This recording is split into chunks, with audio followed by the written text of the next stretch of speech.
gostaria de dizer que estou muito feliz com essa mesa, que mesa incrível. Estamos encerrando, né, o debate das mesas aqui do seminário em grande estilo. Que prazer ouvir vocês. Quero deixar aqui registrado a ausência da outra participante, né, Juliana Fausto. Infelizmente deve ter acontecido alguma coisa para ela não estar presente aqui conosco. Ela era uma das integrantes dessa mesa. Com isso, a gente tem um tempinho a mais, né, para a gente discutir.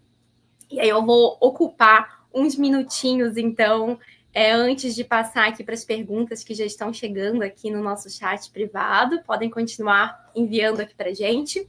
Mas fazer algumas amarrações dessas duas falas, né? Eu fiquei muito feliz. Antes a gente estava discutindo a ordem das apresentações. Eu acho que não faria diferença alguma, porque as duas se complementam muito bem, né? Eu achei incrível, assim, o quanto, inclusive, algumas categorias foram colocadas, né?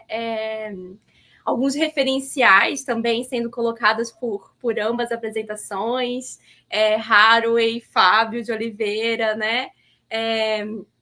Ambos tentando localizar, então, essa categorização, né? Ou na filosofia ou na ciência, qual é o lugar dos animais, qual é o lugar dos humanos, né? Qual é o lugar dessa presença que foi sempre colocada como central a presença dos humanos, sobretudo na ética, como um ser ético. Gostei muito do que o Marcelo falou. Enquanto ele falava, antes de ele citar a Vinciane Desprez, eu já fui logo buscando aqui o livro dela para citar, né? A Casa dos Animais. Acho que isso tem muito a ver também com o que Ramey estava falando sobre esse habitar, né, esse construir através do território, por conta da Haraway também, né, essa hospitalidade de Marcelo, essa busca por essas relações políticas, muito de acordo com o que Ramey estava procurando, né, sobre esse lugar, essa categoria, então, da animalidade, né, trazendo então Haraway para falar desse produzir parentes, né, fazer juntos, e por isso abrir para problemas, né, quando a gente percebe o outro não como outro que é muito diferente de mim, né, mas que pode junto de mim produzir um novo lugar, né, um lugar a partir desse companheirismo, a partir desse novo relacionamento, né, quando a gente olha epistemologicamente com esse olhar animalista, né.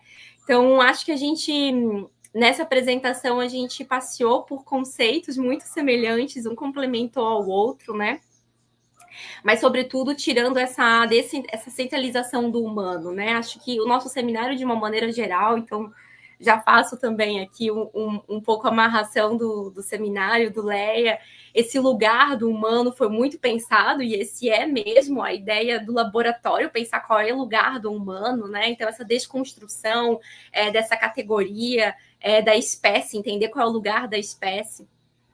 E o que vocês apresentaram aqui, o que Ramey e Marcelo apresentaram para a gente, trazendo essa descentralidade, construindo algo no lugar, né? Construindo, então, essa hospitalidade, em nome do Marcelo, construir esse fazer junto através do habitar que Ramey colocou, né? Essa categorização que não se prende ao que a ciência coloca, né? Que reduz, mas que aumenta, né? Essas possibilidades que as animalidades nos permitem. Gostei muito do que Marcelo trouxe também sobre ética, né? Eu estudo a fundamentação em ética, então essa centralidade que a gente ganhou, sobretudo na filosofia com o iluminismo, né? Na filosofia moderna, da centralização da razão, desse poder de operar princípios, né? Que é uma categoria, uma característica muito específica de alguns humanos, né? Que é de operar princípios morais, foi reduzida a isso, então, o que é valioso, né? O que torna alguém digno. E tirar esse ethos do ser ético, de ser um agente ético, para esse ético da morada do ser, através, né, dessa construção que Marcelo nos fez, é muito interessante. Acho que abre muitas possibilidades para a gente construir, então, esse relacionamento com o outro, que é um relacionamento, então, de alteridade, né? Que é um relacionamento político, que lida com tensões, que está, então, construindo, que está, como o Marcelo falou, está por vir, né? Então, acho que a gente tem agora para construir, então, que tipo de lógica é essa que constrói esse habitat, né? Esse habitat plural, que tira o humano quanto centro, mas que inclui o humano também. Então, é uma relação, é um relacionamento. De uma lógica que não é, então, uma lógica da razão moralizadora no sentido transcendental, né? Mas que é com características outras que compreendem muitos seres. Então, acho que a gente buscar, então, agora, né, o que é essa filosofia que está por vir, o que é essa ética que está por vir, né? É algo muito interessante.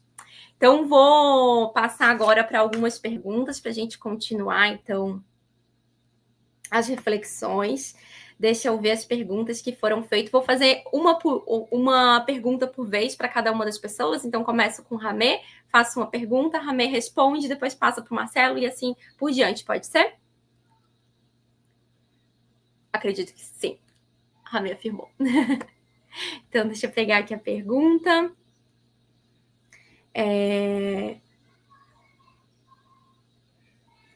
Muitos comentários, as pessoas adorando, né? As falas.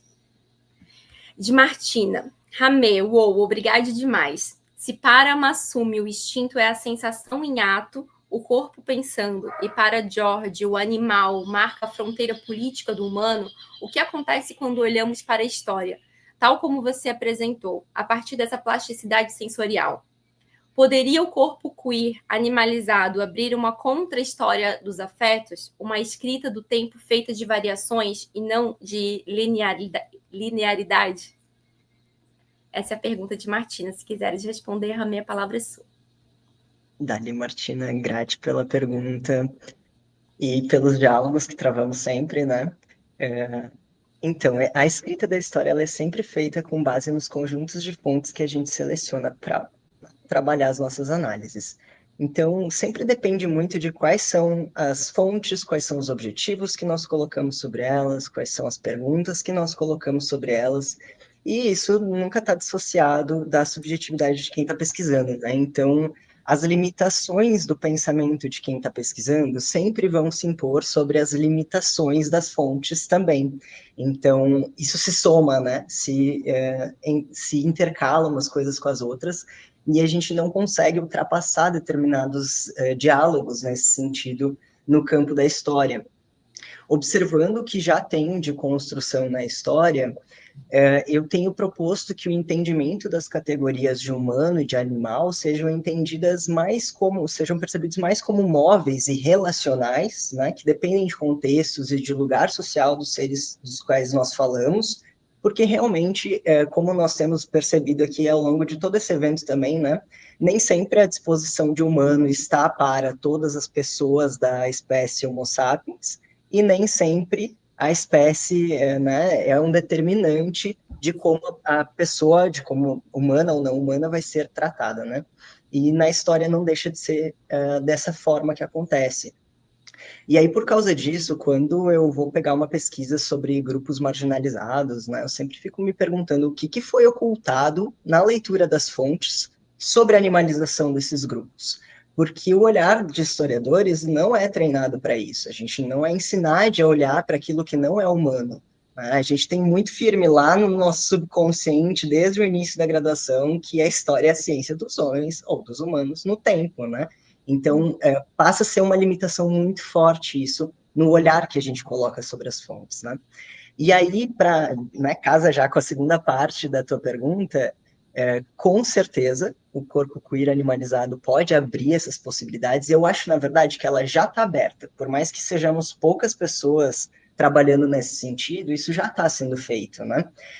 E eu acredito que uma miríade de possibilidades se abre para nós quando a gente pensa, né, como propõe Angel Gosini, quando a gente larga o fardo de provar que nós não somos animais. E um exemplo de alguém que faz isso pensando temporalidades especificamente é o próprio Daniel, que eu citei, que está aqui com a gente, né, que pensa Exu como uma forma de dissolver fronteiras estanques, que são fictícias, sobre passado, presente e futuro. Então, quando a gente coloca em em análise as categorias e os conceitos que a gente está mobilizando, observando que toda categoria e todo conceito tem historicidade, e muitas vezes as categorias são meramente instrumentais, baseadas em ficções que não se verificam na realidade, como, por exemplo, raça, né? Mesmo que raças humanas não existam, a categoria raça continua sendo muito importante para a gente pensar muitas questões na história também. Então, a gente não pode simplesmente abandonar as categorias, mas a gente tem que entender a historicidade e os limites delas também, né? Isso também envolve a gente perceber quais são as relacionalidades que tangem essas questões também, e de que forma a gente pode contornar essas situações. Isso é uma questão muito complexa e que diz respeito a observar muito contextualmente cada pesquisa histórica que vai tomar parte nessa empreitada, digamos assim.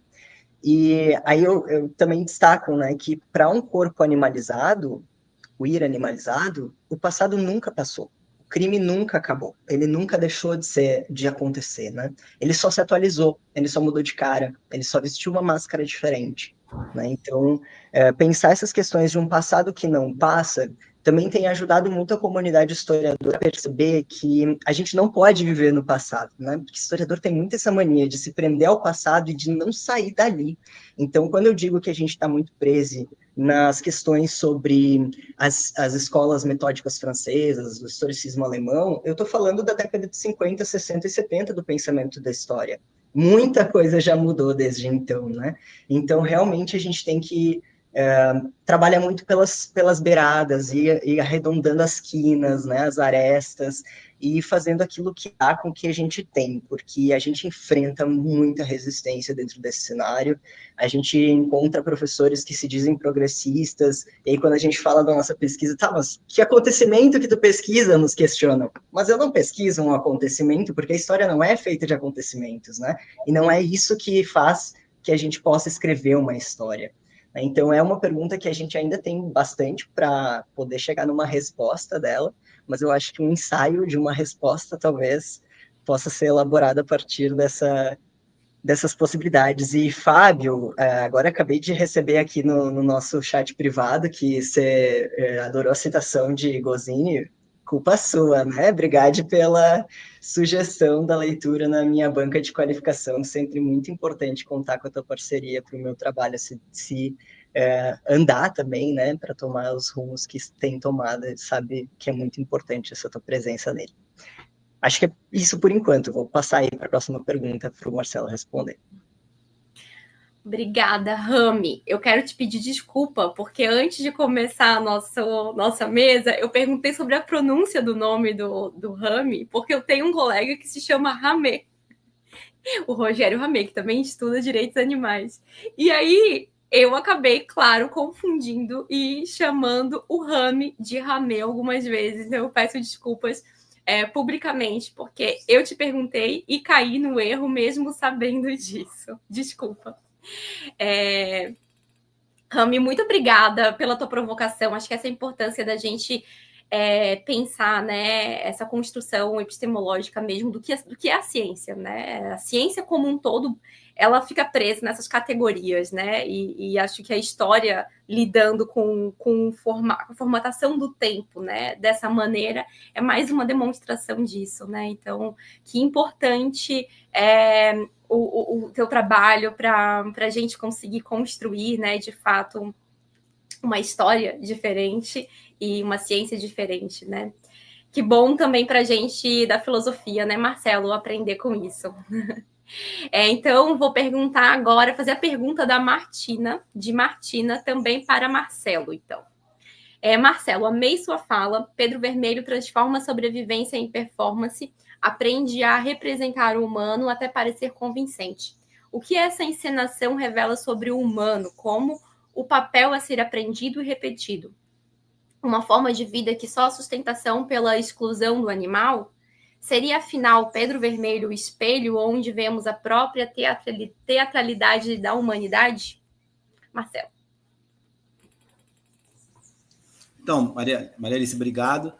Queria reforçar também que a gente estava brincando, né, nos bastidores, bonito, né, bastidores, né, estava dizendo ali, que eu falei que realmente tinha que ir antes, né, porque eu sabia que ele ia construir um chão para eu poder falar, eu precisava disso, sabia. Não tava, a gente estava brincando, rindo, mas sabia, eu precisava disso. Bem, Martina sendo Martina, adoro a Martina, mas antes de responder a Martina, nem sei se eu vou conseguir responder, porque questão complexa demais, não podia ser diferente vindo da Martina, mas cabeça pensando muita coisa, e está falando e pensando e ouvindo, enfim. Só queria também reforçar uma coisa, porque para poder fazer os 20 minutos direitinho, eu cortei muita coisa, e eu cortei uma coisa para mim que era mais importante, que era agradecer muito profundamente a Martina, a Rita e o Fábio pelo convite. Eu falei, tem que cortar alguma, porque era uma página só de agradecimento a eles três. Então, eu vou usar esse tempo aqui para poder falar disso. Então, vou voltar. Primeiro, eu queria dizer que eu não sou especialista e trabalho na área da questão animal, da animalidade. Talvez hoje minha temática seja fundamentos da metafísica, e é lá exatamente que o animal começa por ser excluído e ficar de fora, né? Por isso que também é meu interesse, por isso que aparece. Queria dizer que a questão do animal, ela sempre me assombrou de forma espectral, mas eu nunca dei muita atenção. E aí, de repente, conheci Martina assistia minhas disciplinas, e ela me perturbava para falar da questão animal, e eu não queria falar, até que uma hora ela entrou com uma força que eu não consegui mais sair, o animal me pegou e não me soltou mais, e, consequentemente, acabei acolhendo um gato na rua, que tem uma história longa, mora comigo, me perturba, não sei como é que não está aqui, pulando em cima de mim, deve estar dormindo, que está meio friozinho aqui no Rio. Aí vem o gato, né, que é o Odisseu, né? E depois vem Fábio Oliveira também, que vem aí, me faz um convite para falar aqui, e eu não queria, e só que ele faz um convite tão carinhoso assim que foi difícil recusar, negar. Isso é muito ruim também, né? Porque eu estou vendo que o Fábio é uma pessoa que, quando faz convite, eu não sei como dizer não, né? Eu sou rei em dizer não, não quero não. E ele, estou vendo que me pegou também, tal como o Odisseu e a Martina. Então, eu quero agradecer, né, ao Odisseu, meu gato, a Martina e ao Fábio. E sobre a questão da Martina, que a Martina colocou, é muito complexa, muito difícil, passa por muitas questões que eu estudo de forma paralela na universidade, que não dá para trabalhar em sala de aula, também não vou me arriscar a colocar aqui. Passa por uma coisa que Ramê falou também, que atravessa, e também estava na pergunta da Martina para Ramê, que é a questão do instinto, né? Segundo o Brian Massumi, a gente tem um certo medo, uma desconfiança de falar sobre instinto, né? Por muitas razões, é claro. Mas eu gostaria de falar, só que eu não sei se a gente está preparado para ir aprofundar, para aprofundar realmente o debate sobre instinto e colocar em xeque muitas coisas, né? Então, eu não arrisco falar isso, mas a questão que a Martina colocou passa por essa questão também. Só que eu não vou por aí, eu vou por uma outra linha. E a linha que eu vou te dizer, Martina, é o seguinte: esse conto do Kafka, de 2 ou 3 páginas, né? Acho que um pouco mais, eu acho, né? Talvez seja um dos contos que mais me fazem mal na vida, né? Eu fico muito mal quando eu leio isso. Acho que todo mundo deveria ler. Não é à toa que Preciado, ele usa isso no Sou o Monstro que Vos Fala, logo de início, né? Por que ele me faz muito mal, o Martina? Indo um pouco para a sua questão, não indo radicalmente, é muito complexa a sua questão, mas porque o Kafka ali, né, o Pedro Vermelho, ele coloca o seguinte, que o ser humano é uma farsa. Né? Ele precisa inventar coisas para ser humano, né? E a ética é uma dessas invenções, né? E eu posso simplesmente fingir ser um ser ético, posso performar um ético. O Pedro Vermelho diz: é isso que vocês fazem para ser humanos? Eu faço, pronto, passou, né? E aí, se te deslocar para a minha questão que eu me trazer da hospitalidade, né? A própria relação que vai se dar cotidiana com a gente, do humano com o animal dentro de casa, ele vai moldando isso. Ela vai se moldando isso, e você vai ver que você vai se condicionando na relação com ele, e ele bota as regras. Aqui quem manda aqui em casa é o Odisseu. Né? Costumo dizer que eu não moro com ele, ele que mora comigo, não, eu que moro com ele. Sabe? Então ele dita uma regra, dita uma lei, dita uma condicionalidade, e esse jogo vai se dando nas relações. Então, uma ética está sendo construída nessa relação, né? Uma condicionalidade radical seria, e é quase que impossível escapar dela, seria as violências cotidianas promovidas por discursos de tolerância, de hospitalidade, que, na verdade, não tem nada de não violento, nada de hospitaleiro, nada de acolhedor, nada de tolerância, né? Tem uma fala do Derrida que eu gosto muito, que é: o discurso de tolerância vem sempre por parte de quem tem o poder. Então, tem um cuidado com a tolerância e talvez pensar em condicionalidade, que é a proposta do Derrida, né? Deixar o outro chegar. E estar aberto à transformação na relação com o outro. E eu acho que meu encontro com Martina, com o Odisseu e com o Fábio foi um encontro que me deslocou de uma certa centralidade, enfim. Se respondi, Martina, se eu não respondi, desculpa.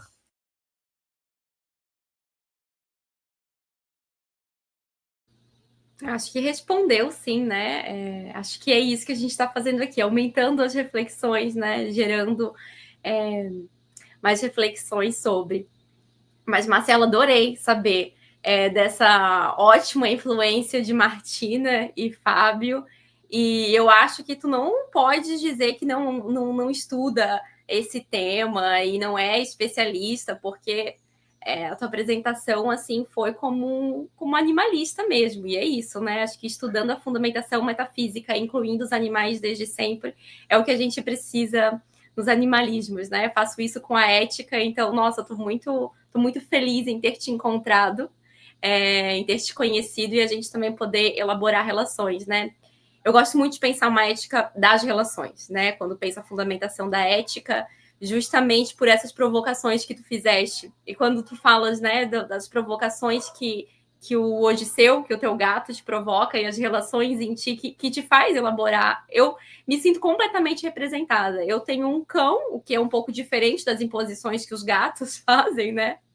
Ele é um pouco mais solidário às propostas que eu faço, mas ele é bem briguento, reativo. Então ele faz, por exemplo, eu ser um agente ético diferente do que eu gostaria de ser em relação aos meus vizinhos, ter que brigar com os meus vizinhos, né? Então a hospitalidade que eu desenho é sempre formatada também por conta do relacionamento com ele, né? Muito mais confortável quando a gente consegue sozinho decidir, né, o que quer performar, e quando a gente está assim em relacionamento com o outro. Isso é muito interessante. Muito obrigada por essas contribuições também a partir do Hoje Seu.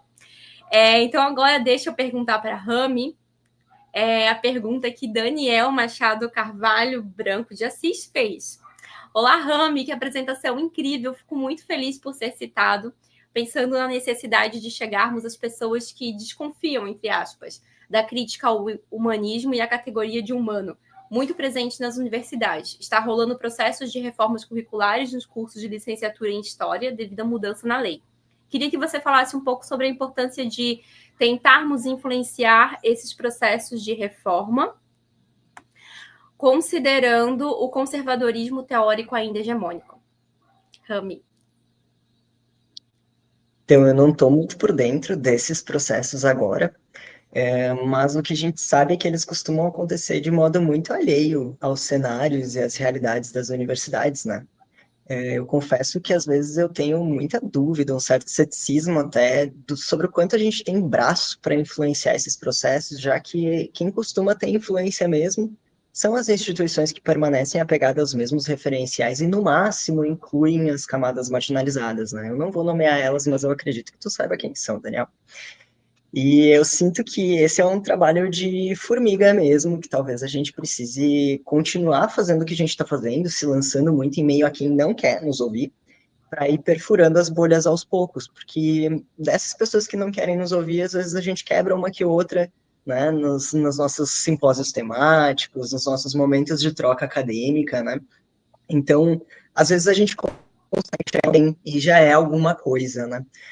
Porque, infelizmente, são ideias que ainda tem muita resistência contra elas, e eu digo isso principalmente porque sempre que eu entro em algum espaço de história para compartilhar algo sobre os meus trabalhos, desde o mestrado, tem um certo ar de desdém e de rechaço que é sempre muito forte.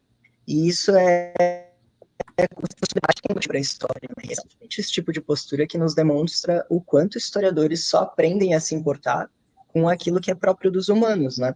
Então, muito provavelmente, esse trabalho que a gente está fazendo mesmo, o trabalho que tu está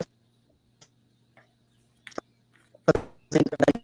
O trabalho que a gente fez recentemente, né? Assim, conseguiu dialogar, eu entendo que esse é o tipo de movimento que a gente consegue fazer no presente, porque realmente eu não acho que as instituições, que as pessoas que realmente têm poder sobre as tomadas de decisões sobre os currículos, têm a nos dar ouvidos, têm tendência a nos dar ouvidos. Eu acho que é uma coisa muito mais lenta nesse sentido, porque realmente a gente está trabalhando com uma área que ela é muito presa num referencial específico, e a gente também, né, eu vou parafrasear aqui, né, eu acho muito complexo e muito estranho quando a gente usa blocos de linguagem de outros tempos, de outros cenários históricos, para entender o nosso presente.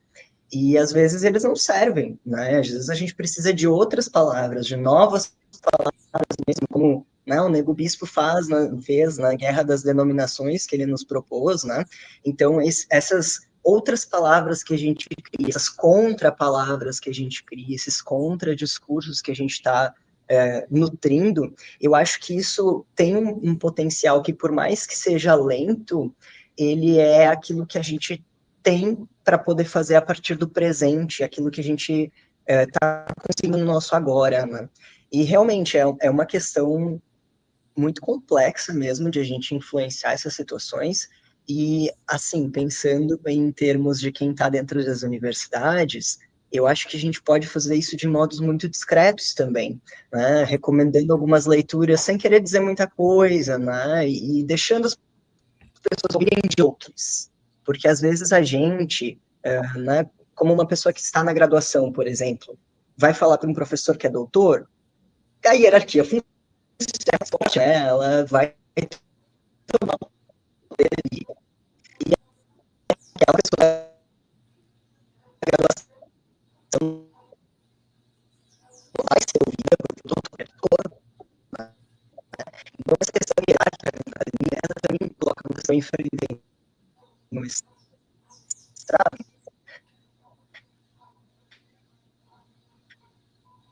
porque eu comecei a escrever em primeira pessoa.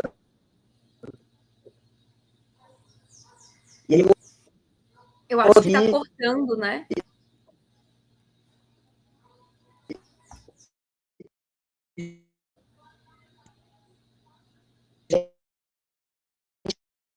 Dizendo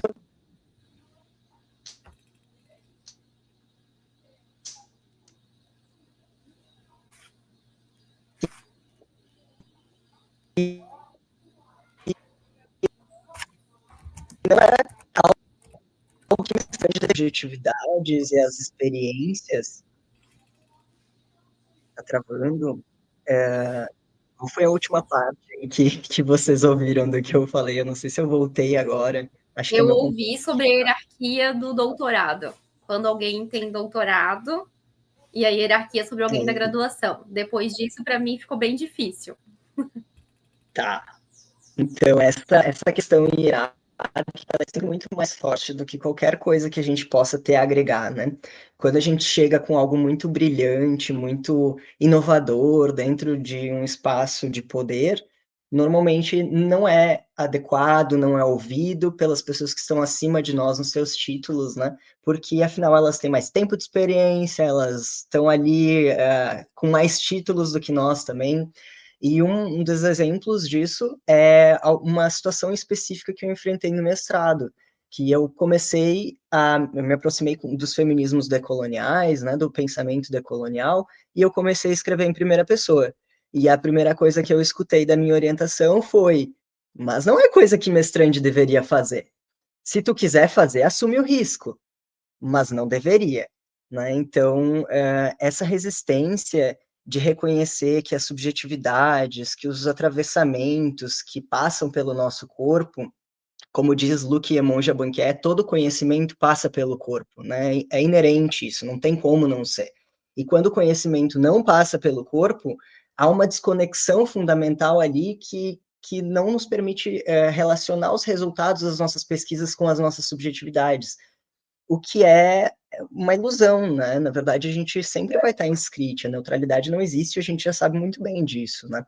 E esses processos de reforma, realmente, eu acho que a gente tem que trabalhar muito pelas beiradas também, né? Fazendo aquilo que a gente pode com o que a gente tem e muito provavelmente indicando leituras como Quem Não Quer Nada, né? Indicando formas de pensar que são alternativas, que não venham diretamente de nós como discentes, como estudantes, né?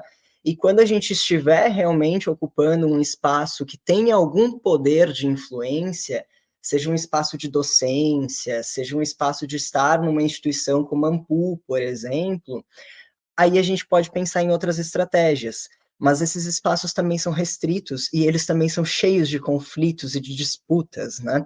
Então a gente sabe muito bem que essas disputas, elas minam muito daquilo que a gente está tentando fazer e elas nos desanimam, porque nem sempre a gente tem fôlego para entrar nessas situações complexas e lidar com os efeitos que isso gera na gente, né?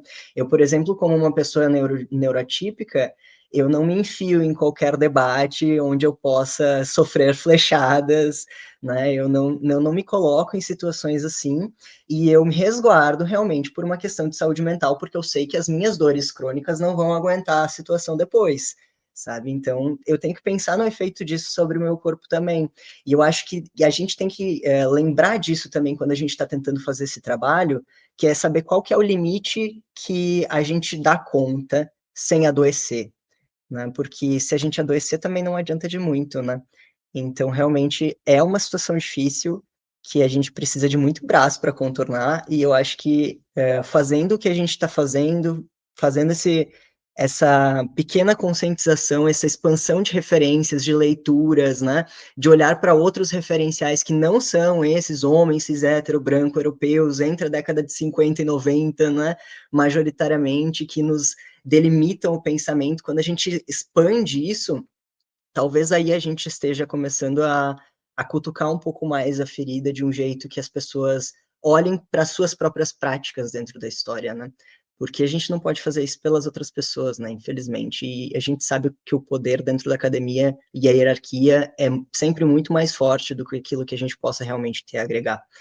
Então, eu encontro essas reformas com muito ceticismo, embora esperança, né? E acho que trabalhos como os nossos, Daniel também, aí, que eu sei que está fazendo isso na história desde a graduação, que é extremamente admirável, porque eu na graduação não tinha capacidade de pensar como tu está pensando, né? Então, eu acho que isso é uma coisa muito potente que já nos mostra que está rolando diferença, está saindo daquele lugar, sabe? Então, acho que é o caminho que a gente tem que seguir, é seguir esse que já está sendo seguido agora, sabe? Que já está sendo colocado agora.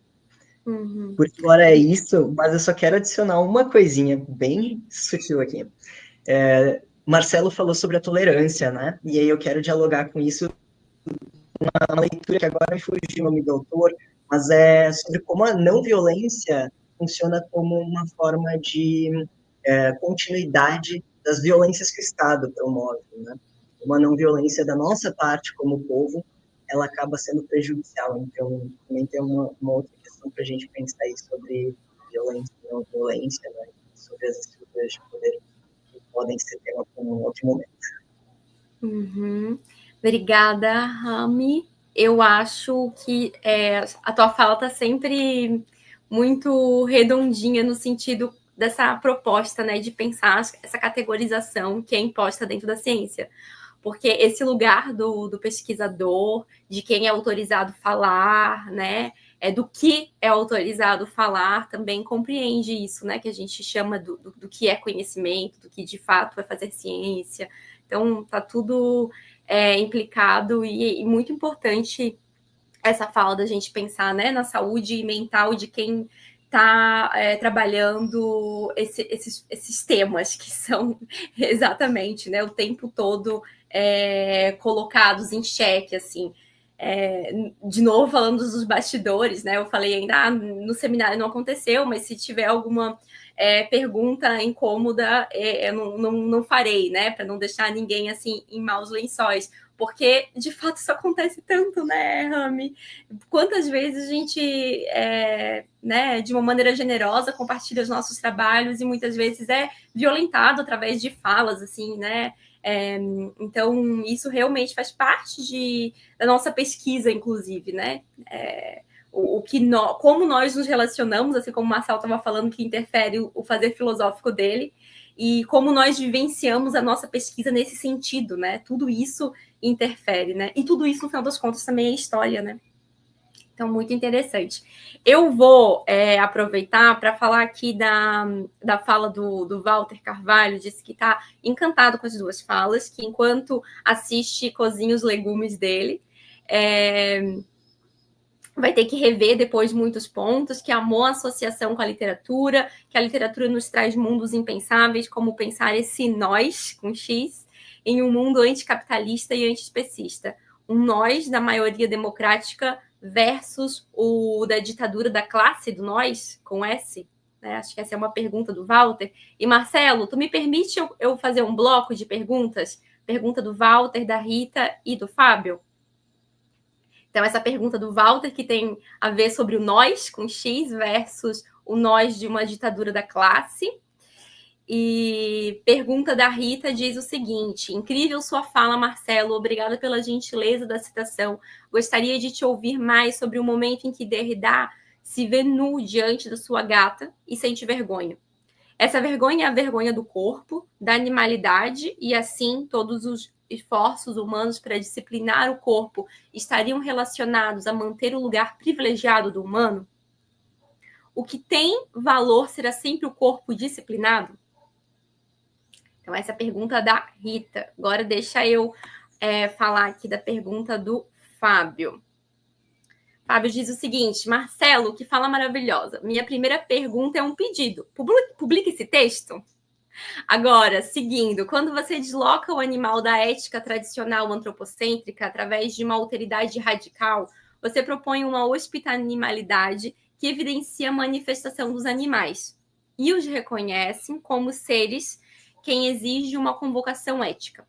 Como você entende essa presença dos animais na casa como um caminho para a hospitalidade incondicional? Queria muito te ouvir falar sobre isso. Então, Marcelo, fica à vontade, se quiser unir todas as perguntas, né? Uma tem a ver, então, com essa hospitalidade incondicional, outra sobre o corpo disciplinado, e a do Walter sobre a diferença do nós com X e nós com S, com uma ditadura de classe. Então, se quiseres responder separados ou junto, a escolha é sua. Marcelo. Tá. Obrigado, Maria Alice, obrigado.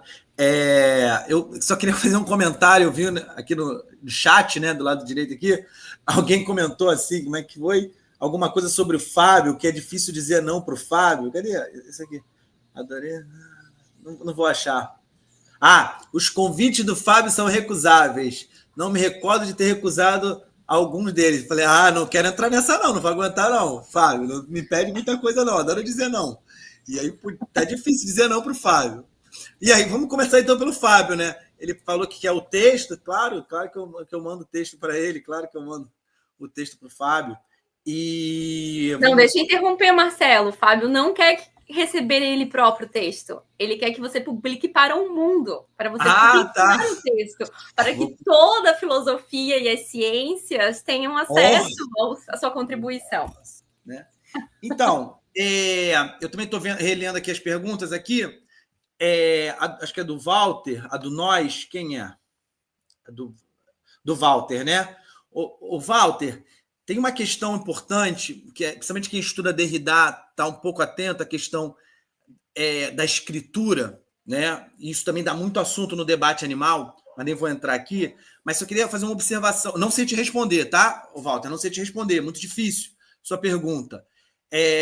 Como pensar esse nós em um mundo anticapitalista e antiespecista, né? Talvez, especulando aqui, primeiro trazendo, considerando o animal enquanto nós, né? Só que esse nós, o Walter, é com N minúsculo, tá? É com N minúsculo, por mais que tenha o I e o X, é N minúsculo. Aí sim, seria uma democracia, uma maioria democrática, onde o animal estivesse incluído. né? Qualquer alteridade, né? Não só o animal, mas a coisa, o objeto, né? Elementos que o Ramê falou sobre outros organismos, outros seres, né? Vivos e não vivos, né? Para a gente pensar assim, uma democracia, né? Pensar a relação de alguns grupos, por exemplo, com a rocha, né? Trazer o debate animalista para a gente poder pensar isso. Tem uma vida ali, há uma relação de alteridade com, né, por exemplo, no culto, alguém falou aqui, Viva Exu, Laroie, né? Você vai se relacionar com o seu assentamento de Exu, né? É uma pedra. Para quem olha ali, é uma pedra, não tem nada, mas não é Exu, né? Então, enfim, tudo isso para poder entender que ali tem uma alteridade viva, ativa, que está numa relação com a gente. Então, é trazer também a rocha, a pedra, né, para esse nós, né? Só que com N minúsculo, né? E contra essa ditadura de classe do nós, né?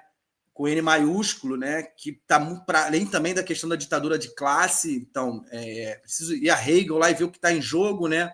Porque como o Ramê reforçou uma coisa ainda agora, né? Quem faz parte desse nós, né? Então, enfim, isso dá muito assunto, né? Quem é nós, né? E aí vai criando toda uma escala de enticidade de quem está, quem não está dentro desse nós, né? E aí a Rita perguntou sobre falar um pouco sobre a questão do nu no Derrida. Olha, Rita, como está sendo gravado, né? E eu não posso fazer uma crítica ao meu pai de cabeça, Derrida, entendeu? Eu joguei uma provocação para ele ali, não sei se você percebeu. Enfim, eu não queria entrar muito nisso, mas a questão é essa, né? Eu queria deslocar. Será que o animal se vê envergonhado? Né? Será que o animal tem pudor? Talvez não tenha consciência dessa vergonha, desse pudor, mas há uma manifestação em algumas cenas, quem vive com o animal dentro de casa, que você pode falar, ué, ele está constrangido? Esse constrangido? Você entendeu? Então, tem uma questão aí que eu gostaria de deslocar, que eu fiz ali, né? Será que o animal também não tem um certo tipo de pudor, tipo de vergonha? Claro que o nosso pudor é marcado por um certo cristianismo, por um certo moralismo ocidental, etc. e tal, mas... E aí? E o animal? Como é que a gente desloca isso para ele? É uma questão também para se pensar. Não sei responder. Não vou responder. Mas há uma reação. Quem tem animal em casa sabe que em algumas situações há situações estranhas para a nossa forma de apreensão de uma realidade, né? A partir de toda a nossa moralidade, por mais dos desvios que a gente possa promover, a gente se vê um pouco constrangido, né, diante disso. E aí, essa vergonha, a vergonha do corpo, da animalidade, todos os esforços do humano para disciplinar o corpo estariam relacionados a manter o lugar privilegiado do humano. O que tem valor será sempre o corpo disciplinado? Uma pergunta complexa, né? Pensei muito nos anormais do Foucault, mas queria te dizer o seguinte, que não sei, porque eu também não acredito nessa ideia que um corpo é disciplinado, né? Porque se eu entendo que todo corpo é espectral, que toda uma ideia de um homem, de humano, né, de humanismo, né, ela é espectral, ela é uma invenção, essa disciplina também é uma invenção. E em que medida é e não é? Talvez pensando tudo isso em termos de um vir a ser, de um devir, de um estar sendo. Então, posso estar sendo disciplinado. Sei lá, é complexo, Rita, para falar isso. Aparentemente, sim, né? Vai se valorizar historicamente, socialmente. Tem um corpo disciplinado. Ele sabe sentar direito na cadeira, né? Ele sabe usar os talheres, né? Só que, às vezes, abre a boca, às vezes, uma forma de olhar. Então, quer dizer, tem muitas coisas que talvez a gente não consiga aprender numa manifestação de um certo ser, de um certo ente, que escape qualquer disciplina. Muito difícil, Rita. São perguntas muito difíceis, Maria Alice, para poder responder. Eu não consigo nem responder nada. Só posso ficar assim, especulando junto, né? E o Fábio também tinha uma pergunta que é agora que é do texto e tal, quando você desloca o animal da ética tradicional para antropocêntrica, através de uma alteridade radical, você propõe uma hospitalidade, evidencia a manifestação dos animais e reconhece como se uma convocação ética. Como você entende essa presença dos animais na casa como um caminho para uma... Eu não sei. Temos uma... Primeiro que o Derrida vai dizer, ô Fábio, você sabe disso, que a hospitalidade incondicional é da ordem do impossível. É preciso se inventar, né? Essa incondicionalidade, né? Você sabe muito bem do que eu vou falar agora, né? Enfim, às vezes boas-vindas também é uma forma de condicionalidade à chegada do outro, né? E aí, o Fábio, talvez o que eu também, como é impossível falar, né, e propor uma incondicionalidade da hospitalidade, talvez, Fábio, eu gostaria de fazer um outro deslocamento. Eu gosto muito da ideia de deslocamento, né? Talvez, Fábio, perguntar ao animal, né? E aí, como o Derrida fala, e se o animal respondesse, né? O que é ética para você, né? Então, talvez esse seria um deslocamento, né? Como eu me abrir à alteridade animal na relação cotidiana da minha casa e aceitar a condicionalidade imposta por ele. Ou seja, um modo ético de se relacionar a partir da condição colocada pelo outro. Será que estamos abertos assim? Que medida? Isso que a gente está discutindo questão animal, mas isso aí amplia para todos os debates de alteridade, né? Enfim, muito difícil, Fábio, também, sua questão. Eu não sei responder mais. Mas acho que é isso. A gente não tem o dever de uma resposta categórica, de um abstrato do que a gente imagina do que é a resposta. Tá tudo certo, Marcelo. Eu tenho certeza que Fábio, Walter e Rita se sentiram muito contemplados e agraciados pelas reflexões que tu fizeste. Muito obrigada por isso. Antes de fazer outras perguntas para a Ramê, eu queria aproveitar e fazer uma pergunta que eu minha agora para o Marcelo.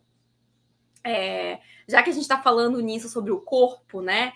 E sobre essa condição que o outro, no caso, um outro sendo animal, nos coloca para esse relacionamento, é algo que eu penso muito, né? Para as minhas pesquisas, isso é muito importante. Como que a gente vai desenvolver uma outra epistemologia, que é uma epistemologia animalista, que se esforça com engajamento grande, né? Se esforça no sentido de ter um engajamento de produção do conhecimento para entender as linguagens que não são as linguagens humanas, né?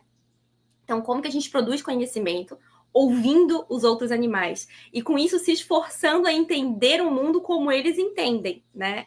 Então, usando aqui o exemplo, já que tu falaste do teu gato, vou falar do Mike, do meu cachorro de novo, porque, claro, o nosso ambiente doméstico, essas relações muito próximas nos ajudam muito a pensar nisso, né? Eu nunca tive um cachorro, assim, como cuidadora primária de um cachorro. Então, quando eu adotei o Mike, eu comecei a estudar adestramento positivo, respeitoso e tudo mais. E eu já tinha pensado muito nisso na minha tese, né? Sobre políticas públicas para animais e a gente ter que construir espaços de desenvolvimento que incluam os outros animais e pensar o adestramento nesse sentido, claro, adestramento com reforço positivo, né? Que significa respeitar o outro, né? Só favorecer aquilo que a gente acha interessante, é um desafio muito importante para a ética animal. Porque muita gente vê sempre adestramento como algo violentador por si só. Só que se a gente está falando de animais domésticos que convivem com a gente, estão condicionando, né, as nossas ações também a todo momento, a gente está falando de um relacionamento. Então, eu gostei muito, Marcelo, do que tu falaste da tensão dessa hospitalidade, né? Dessa construção relacional, porque essa construção, em algum momento, pode sim violentar a natureza do outro, a partir do momento que eu também condiciono. Quando o Mike faz alguma coisa que eu não gosto, eu não falo nada. E ele fica me olhando, eu não respondo. Então ele acha que aquilo não é legal. Quando ele faz algo bacana, que eu acho que é legal e que eu quero que ele continue fazendo, eu premio. Eu falo muito bem, Mike, dou algum petisco, né? Então eu estou condicionando ele também. Claro que, ao meu ver, eu penso, eu sou doutora em ética animal, tudo que eu faço com muita responsabilidade, uso toda uma performance, como tu disseste, do ser ético, mas que é importante, né? Então, por exemplo, não vou deixar o Mike brigar com a vizinha o tempo todo, com a cachorra vizinha, Eu preciso condicionar ele para vir dentro de casa, ficar num espaço tranquilo e que isso é legal, que essa construção é legal, até pela tranquilidade dele, né? Então, é uma construção de um relacionamento que a gente está o tempo todo tensionando, né? Esse outro. E que exige de nós. Então, quem é esse agente que está buscando, né, essa lógica que tu disseste que não tem o humano como central, mas é uma lógica que está nesse engajamento com o outro, de fato, desse tensionamento, mas que está sempre deslocando, né, os interesses. Porque, claro, em alguns momentos vai ser um interesse meu, por exemplo. Agora, eu não queria que o Mike estivesse aqui latindo com a vizinha, então já programei um passeio para ele e tudo mais. É um interesse meu, né? Que a gente tivesse nessa mesa menos latidos possíveis. Mas também é levando em consideração o interesse dele, porque, poxa, ele ia gostar muito de um passeio, tá passeando lá com outro cuidador primário dele, né? Então, assim, a gente leva em consideração essas coisas, né? E muitas vezes a gente deixa de considerar isso com medo da condição, tanto do humano quanto do animal, ser uma violência, né? Então, acho que assim, essa abertura para a gente entender que as relações políticas, elas passam por tensões e que essas tensões, elas precisam sempre estar tirando a centralidade de alguém, né? E por isso, pensando uma relação, acho que é muito importante, né, Marcelo? O que tu acha sobre isso? Então, primeiro eu queria fazer o seguinte: Maria Alice é uma moderadora que anima, né? Bota para cima a situação, né? Instiga a gente, provoca, né? Desde o início, né? Bem, olha só, muito complexo, primeiro de tudo, muito complexo, muito difícil, assim, todas essas tuas questões. Minha grande preocupação nesse debate, e aí volta um pouco lá na pergunta da Martina, e aí eu tenho feito muito isso no curso de bioética, no programa de bioética, e por isso meu interesse com os fundamentos da metafísica, com os fundamentos da filosofia, com os fundamentos filosóficos da ciência. A gente tem que se perguntar muito, eu pelo menos preciso e quero perguntar muito o que é ética, né? Para mim, a primeira questão é saber o que é ética, o que está em jogo nessa ética.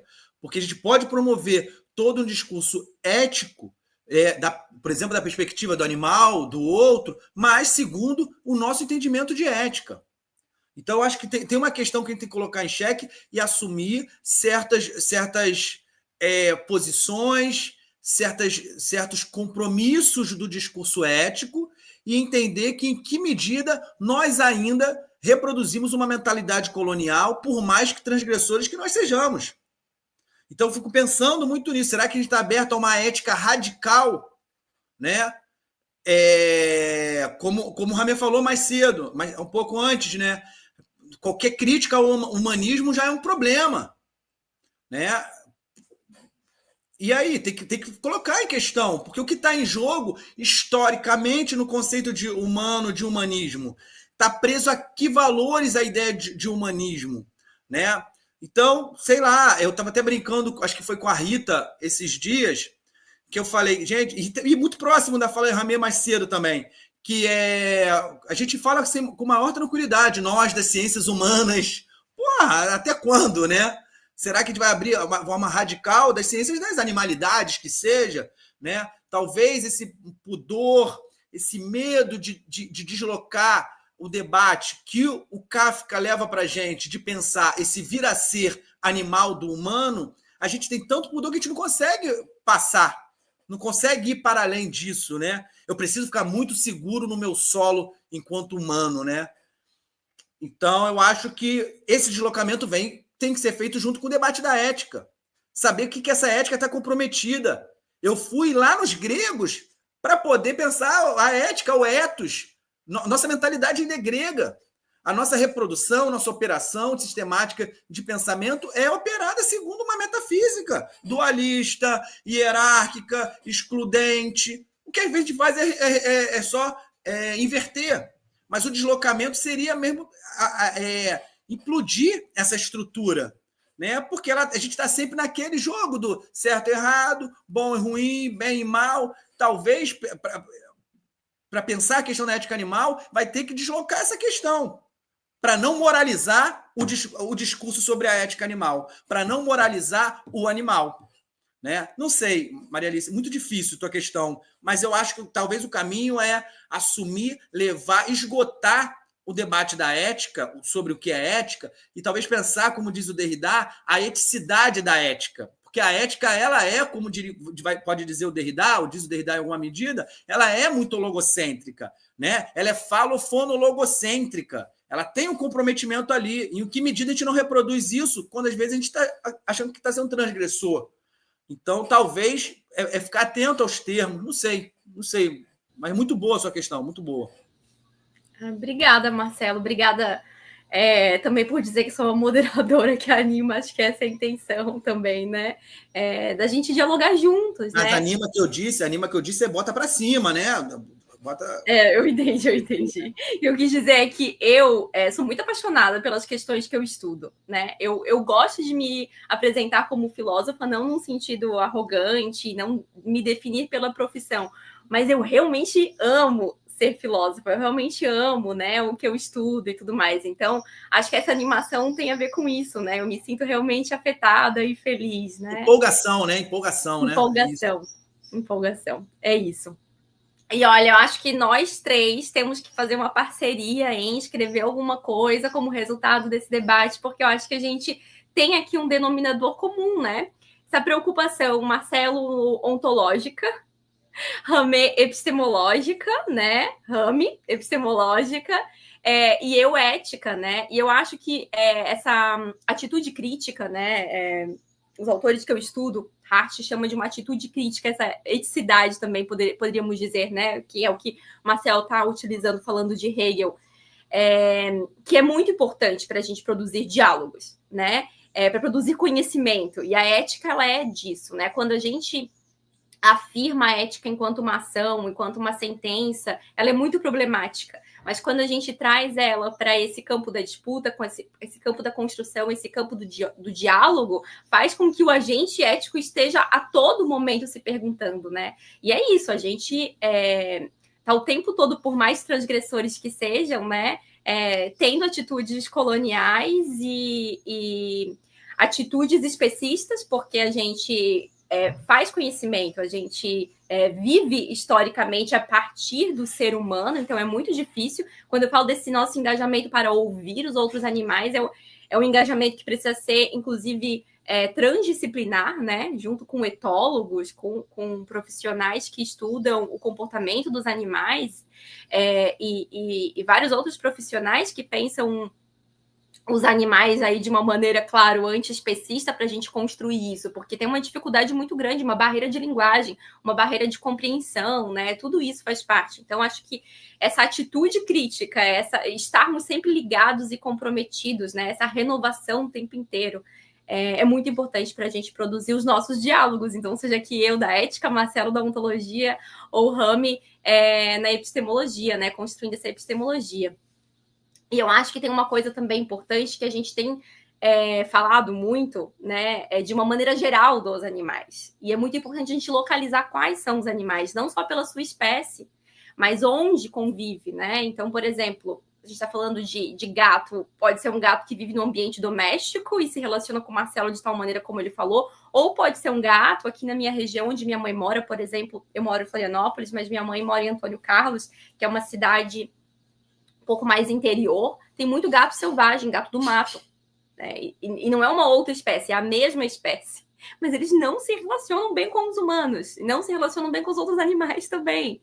É um outro tipo de viver, é outro modo de viver, então tem uma outra linguagem, uma outra comunicação, e depende da gente também uma outra disposição, né?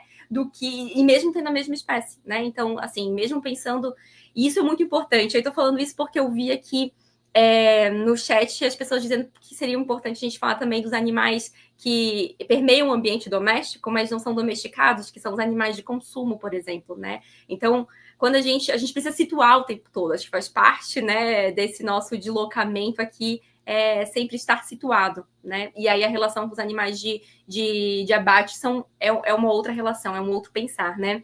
Mas deixa eu aproveitar aqui, as pessoas estão dizendo que gostaram muito e tudo mais, mas eu quero contemplar aqui a fala da Fernanda Brahami, que diz o seguinte... Rami, com leveza, muita pesquisa e criticidade. Te amo. O conceito de instinto foi e ainda é totalmente distorcido, favorecendo grupos que detêm o poder no planeta e nas relações sociais e ambientais. Como Rami bem citou a resistência na academia, tem muita gente na atualidade que está aí com várias pesquisas atuais extremamente necessárias, mas que acabam não tendo espaço nesse meio. Então, para a gente já ir finalizando, Rami, se tu quiser contemplar um pouco a fala da Fernanda e fazer uma costura, né, já para a gente ir se despedindo. E aí depois eu passo a palavra para Marcelo também poder se despedir e falar mais algumas reflexões, se quiser, de uma maneira um pouco mais rápida. Rami, com você. Dali, Maria, graças. Eu vi ali que a Duda Ventura também fez parte desse momento do YouTube, e Fê e Duda são duas pessoas que partem da minha experiência na educação básica. Fê sendo minha colega prof de artes, maravilhosa, incrível, te amo também, Duda, minha ex-aluna do ensino fundamental, que já é gente grande adulta, o que é apavorante, mas é ótimo também, que foi uma pessoa que sempre me ensinou muito. Então, aprendo muito com vocês, caminho muito junto com vocês também nas ideias de vocês, e grato por estarem aqui fazendo parte desse momento também importante para mim, como vocês sempre estão nos momentos importantes para mim, né? Estamos muito juntos, amo muito vocês. E vocês falaram coisas muito semelhantes ali, né, sobre essa desvalorização e falta de atenção para as pessoas que estão produzindo conhecimento, estão criando coisas, né, ideias. E isso também vem muito, por exemplo, da forma como a gente não entende o pensamento dos povos tradicionais, dos povos originários, como ciência, né? A gente chama de qualquer outra coisa menos de ciência, né? Então, coloca lá um monte de prefixos etno na frente para designar o que são aqueles conhecimentos, mas a gente nunca reconhece que aquilo é um pensamento científico, né? Porque realmente não segue um método científico, né? Não segue um pensamento cartesiano articulado com categorias e conceitos, né? E a gente sabe que isso não é necessário para a produção de conhecimento, né? O Bispo já nos alertou muito sobre isso, né? Isso tão não é necessário quanto muitas vezes é contraproducente e problemático, né? E aí eu quero dar o meu pitaquinho sobre a questão da linguagem que você perguntou, Maria, para o Marcelo. Eu gosto muito da forma como Elizabeth Povinelli está pensando a semiose, porque ela tá dizendo que a questão da semiose, ela mostra que a linguagem articulada humana, ela é simplesmente uma das formas de semiose. E que quando a gente transcende a ideia da linguagem, né, quando a gente supera ela no nosso pensamento, o que Barad chama de pensar sobre o pensamento de outras formas, né, e reconhecer que o pensamento não é algo unicamente humano, a gente consegue também perceber outros tipos de linguagem, né? E às vezes até, por exemplo, a linguagem das plantas, tipo, a folha do meu limoeiro enrolou, por quê? Amarelou, por quê? O que que essa planta está me dizendo, sabe? Ela também tem uma semiose ali. Assim como, por exemplo, o Povinelli vai trazer a questão das formações geológicas, né? Tem uma coisa muito importante e potente no pensamento de Povinelli que me move muito, que é o fato de que essa questão de ela pensar a vida e a não-vida, o que ela diz é, a vida é uma extensão da não-vida. Ela só pode surgir a partir da não-vida. Mas a vida, então, sempre pode se retrair de volta para dentro da não-vida. Né? E isso é que é a questão planetária, das grandes extinções em massa, dos outros planetas também, do que a gente sabe de ciência planetária realmente, né? E aí também a questão da porosidade das vidas humanas que não são somente humanas, né? Nossos corpos são compostos por bactérias também, né? A gente está suscetível a vírus também, a gente tem outras formas de vida não humanas que habitam o nosso próprio corpo humano também, né? Então, essa semiose, ela nos capacita também a entender outras formas de linguagem que talvez a gente não esteja conseguindo pensar quando a gente se limita ao conceito de linguagem. Quando eu aprendi isso com o Povinelli, eu pensei, tenho que revisitar uma série de coisas que eu já escrevi, que eu já pensei, para, né, aprender um pouquinho diferente sobre essas outras formas de comunicação, né? E como eu penso muito sobre isso com as plantas também, porque aqui em casa, por exemplo, eu tenho plantas que têm muita dificuldade de né, se desenvolver e crescer, porque elas não estão no lugar mais adequado, porque eu não consigo dar o cuidado mais adequado para elas, né? Então, infelizmente, elas vêm a morrer muitas vezes, e aí eu me sinto mal, porque, pô, eu trouxe uma plantinha para casa, eu botei a plantinha na terra e eu deixei ela morrer, e a responsabilidade era minha, né, sobre essa forma de vida também. Então, isso é uma questão, assim, que a gente tem muito a desenvolver a respeito, né. E aí, sobre o Mike também que você trouxe, né, o abacate, meu cachorro aqui, eu convivo com o abacate, o Mani e o Lui, que são 2 gatos. E é uma série de situações complexas também, o abacate também é um cão reativo, também precisa de uma série de questões comportamentais e de educação e de ter atenção ao que ele está demonstrando, né? Então, aqui é um constante observar os bichos, a interação entre eles, a postura do rabo, o jeito que a pata do gato sobe, se tem unha, se não tem unha, sabe? Então, essas coisas são sutis, mas elas nos treinam para uma forma de comunicação que é muito importante, que eu acho que é muito potente a gente pensar nisso como uma forma de micropolítica mesmo, que parte das nossas pequenas vivências dentro de casa, mas se expande para todas as nossas relações, né? E aí pensando também o quanto as nossas relações com os bichos, né, com os outros animais, elas são relações que a gente não pode simplesmente não considerar como um relacionamento, né? Porque quando a gente fala com quem você se relaciona, a gente nunca pensa nos animais, né? A gente nunca pensa nos não humanos. Mas, para encerrar, então, eu quero agradecer de novo por vocês terem me convidado para esse momento. Quero agradecer pela Maria ter feito a mediação aí, Marcelo, pela tua fala também, gratidão pelas trocas, gente, foi maravilhoso estar aqui com vocês e espero que a gente possa fazer isso muito mais vezes. E agora eu vou deixar a palavra para o Marcelo aí também fazer os seus momentinhos. Não, então só vou agradecer mesmo, agradecer Maria Alice, a Andressa, a Evelyn, ao Fábio, a Rita e a Martina, né, por essa recepção, por esse acolhimento, por essa hospitalidade e até a próxima.